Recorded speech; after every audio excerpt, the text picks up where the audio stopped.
Hello, everyone. Welcome to Real Drinks, movie news, reviews, and some booze. I'm Dennis Vickery doing a solo outing in today's episode.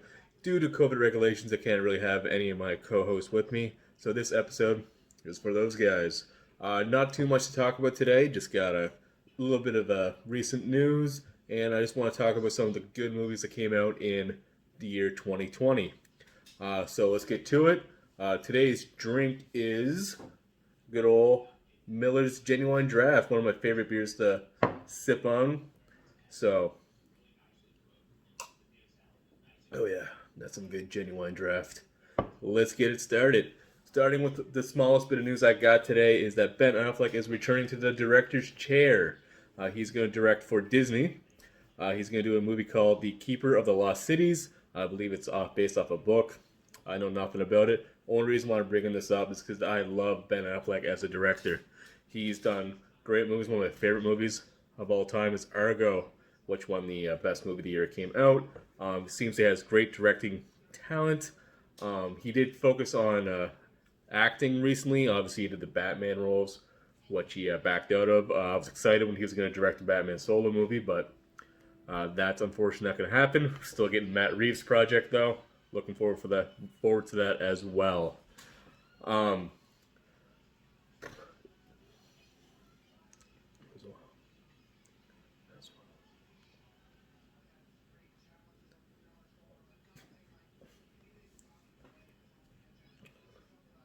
it's interesting that he's going to work for Disney. He seems that most of his projects are funded by WB, but be interesting to see. I don't really know anything about this Keeper of the Lost Cities book or whatever it is. I'm just more. He's just one of those guys. If he's directing it, I'm watching it. I just can't wait. Movie news part two. More Mandalorian? I think so, because it has been rumored that they have planned seasons all the way to the year 2027, which could be too much of a good thing, or scares you a little bit because if you think of the Star Wars franchise, just the main franchise movies alone, the Skywalker saga, I feel is already more than they needed. The ninth one, The Rise of Skywalker, ended on a dud, but one of the great things that have come out of Disney buying Lucasfilms and so on and so forth is The Mandalorian, which is on Disney Plus. Season 1, great. Season 2, great. I know they're taking a year off, and then 2022 will make it Season 3. But then I'm more worried that they can run into the same issue as the movies did, where they just keep turning them out just because they're making money. Then storylines kind of fade, and then it becomes quality over quantity instead of vice versa. Not to get into any spoilers of the franchise or franchise of The Mandalorian, but season 2 could have ended the story of The Mandalorian, Mando, Baby Yoda, Grogu, and I would have been just perfectly fine with that. Oh yeah, good Genuine Draft.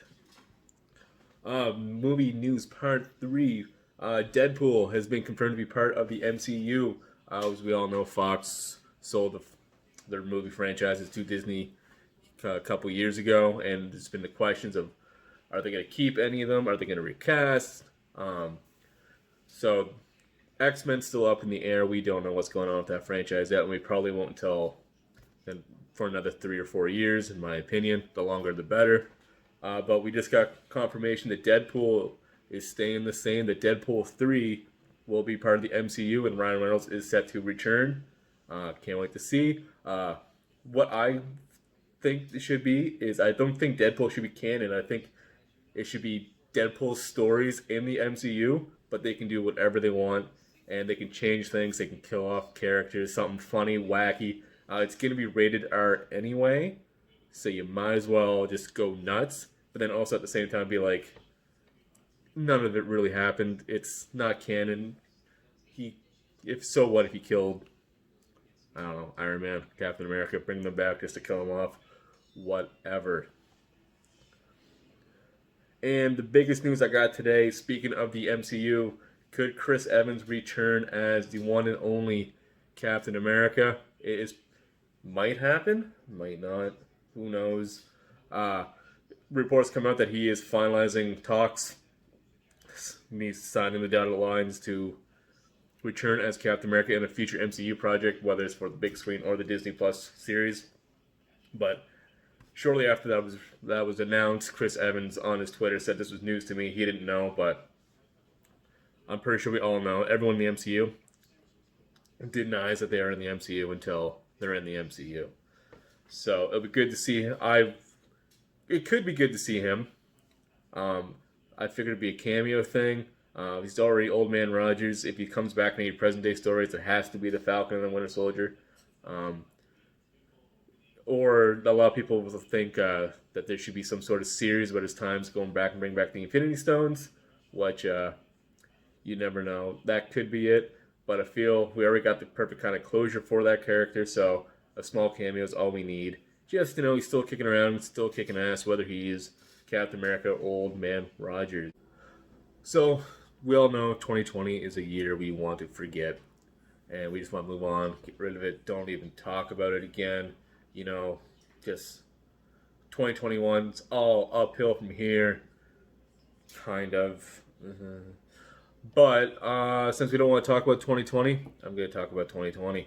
Just because there's some good movies that came out in that abysmal 365-day era that we'll soon block out of our memories. I got 5 movies I want to talk about. Just quick little recommendations. Not going to go into too much detail about what happens in the movie. Just telling you, give these a good watch.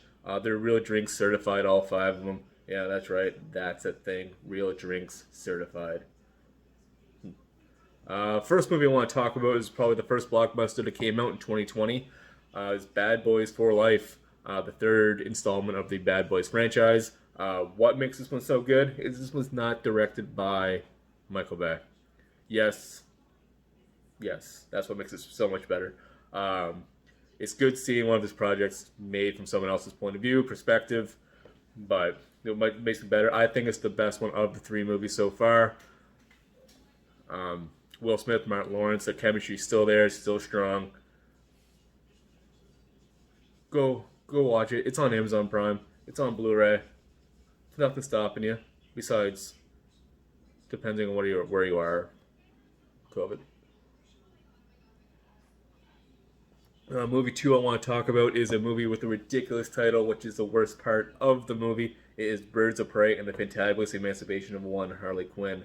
Yes, the worst part of that movie is the title. Doesn't need to be called that. Just needs to be called Harley Quinn. It's not even a Birds of Prey project, to be honest with you. But besides that, give it a watch. Great action, great acting. Margot Robbie, she is Harley Quinn. It's fantastic. The supporting cast is great. Ian McGregor as Black Mask. He's this eccentric, flamboyant type of character. He does it so well. Go watch it. Once again, on Blu-ray, somewhere out there online. Enjoy it. Next movie I want to talk about is one of the ones that came out basically at the end of 2020, which is Disney's Soul, made by Pixar. I debuted on Disney Plus. If you have the opportunity to get Disney Plus, I'd highly recommend Soul. I believe the trailers out there didn't really do it justice. It kind of advertises one thing, but it kind of switches up halfway through. But the theme is there of life and death and moving on and to enjoy life. And, Disney, they know what they're doing when it comes to their animated projects. It's all great stuff. Is there really a bad Disney Pixar movie out there besides Cars 3?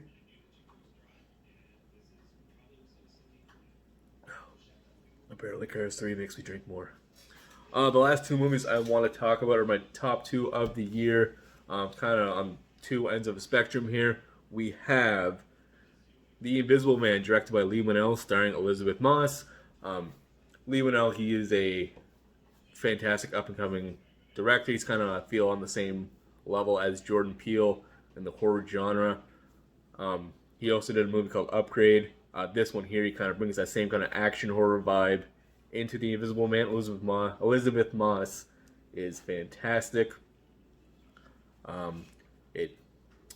it's the last movie I got to see in theaters before COVID happened. So kind of has a soft spot of the theater days. I miss the theaters. I miss my movies. Things got stopped getting delayed, and COVID needs to cease to exist. That'd be great. The last movie I want to talk about is probably, if I had to, it was back and forth. What was my favorite? Either way, it's tied with the Invisible Man. It's just you can't compare the two. It is Palm Springs starring Andy Samberg and Christina Milioti. If you don't know who she is the mother from How I Met Your Mother. Let's not talk about that either. And Andy Samberg, obviously from SNL fame, The Lonely Island, and Brooklyn Nine-Nine. Nice little rom-com with the twist of the Groundhog's Day theme. The chemistry with those two is phenomenal. It's always nice to see like a comedy go out of the box, and this is what it does, and it does it so well. J.K. Simmons, he's also in this. He's pretty great in it as well. Please go see Palm Springs. I believe it's on Amazon Prime right now. It's not on Blu-ray or DVD. So if you have Amazon Prime, if there's a free trial out there to test it out, want to know what to watch, Palm Springs has to be one of the first things I recommend. So that's it. That's my short episode of Real Drinks. Just me, myself, and I, and my tough head of beer. We'll probably just a little update on things. I'll probably do a little bit more of these smaller episodes, little themes and whatnot. Won't be doing these 40-minute things that you get bored halfway through or you have quota way through. Just quick news, reviews if I saw something. But at the same time, there will be a podcast coming out for Real Drinks, which will be longer, more in-depth. The very first episodes in the works is going to be about the movies I recommend, sorry. I'll go in more in-depth on those. And if I can have some of my co-hosts up here. So, from me, Dennis, and the Real Drinks crew, please be safe, drink responsibly, enjoy all movies, good or bad. Thank you.